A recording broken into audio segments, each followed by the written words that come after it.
Maintenant, comment on mic un micro? Comment on installe pour avoir le son d'une batterie? Je dirais souvent sur une scène, on ne cherchera pas nécessairement à mettre des micros sur la batterie parce que, bon, par défaut, une batterie, on va facilement l'entendre.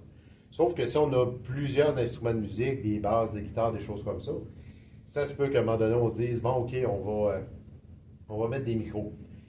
Je dirais, tout dépend du nombre d'entrées qu'on a disponibles, parce qu'on peut faire beaucoup de choses. Autant on pourrait prendre un micro pour chacun des éléments de la batterie. Souvent, on n'a pas justement autant de micros, fait qu'on va s'organiser avec 4 micros. Je dirais que c'est un peu le nombre de bases là, pour être capable de faire quelque chose d'intéressant. Premièrement, on va utiliser un gros micro comme ça, qui est un peu comme un SM57, mais qui est vraiment fait pour aller sur un bass drum. Donc, on va lui mettre un petit pied et on va venir l'installer. Si des fois on a un trou sur le bass drum, sur la peau de bass drum, bien à ce moment-là, on peut même l'installer dans le trou.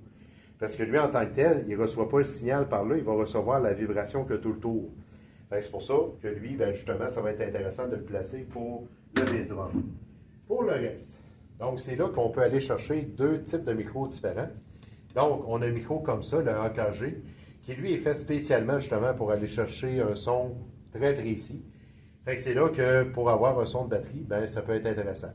Si on n'a pas ça, ben, on peut très bien utiliser des SM57. Ça va très très bien faire le travail. Par contre, pour les cymbales, ben, c'est vraiment le micro par excellence si on veut avoir le son des cymbales.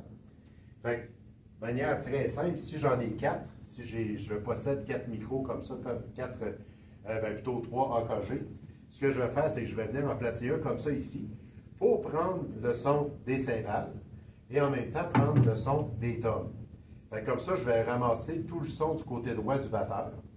Ensuite, je vais en placer un autre de l'autre côté, comme ça ici.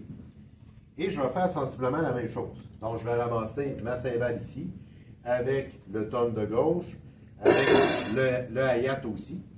Et on s'entend sur, quand on fait de la musique, ben, le snare est très, très, très important. Fait que c'est là que, petit conseil, ben, le snare, on va venir le chercher. Et quand on veut venir le chercher, ben, on peut utiliser justement un plus petit pied comme ça, qu'on va pouvoir venir installer.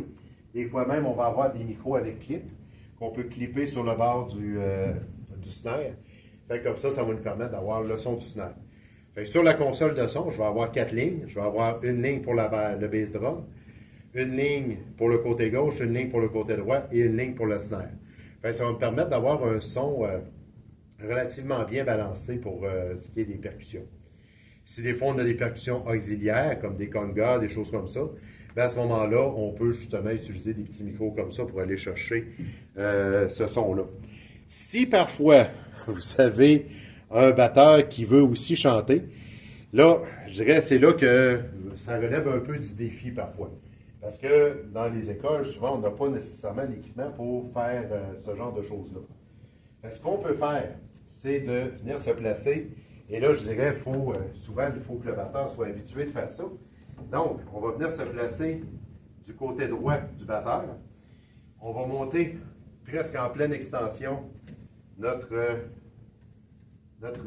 pied de micro. Fais attention pour ne pas être trop proche des cymbales pour pas que ça touche. Et à ce moment-là, et c'est là qu'il faut vraiment que par la suite, notre pied soit très, très bien vissé. Parce que là, c'est pas un. Ici, c'est pas un SM57 qu'on va mettre là, c'est un SM58. Fait qu'on va s'organiser pour qu'il soit très bien serré pour venir prendre justement la voix du chanteur qui est là.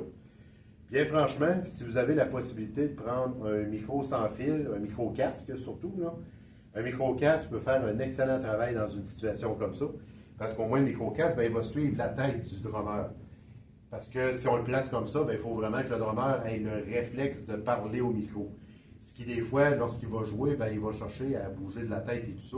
C'est là qu'on va peut-être perdre certains sons que lui voudrait faire.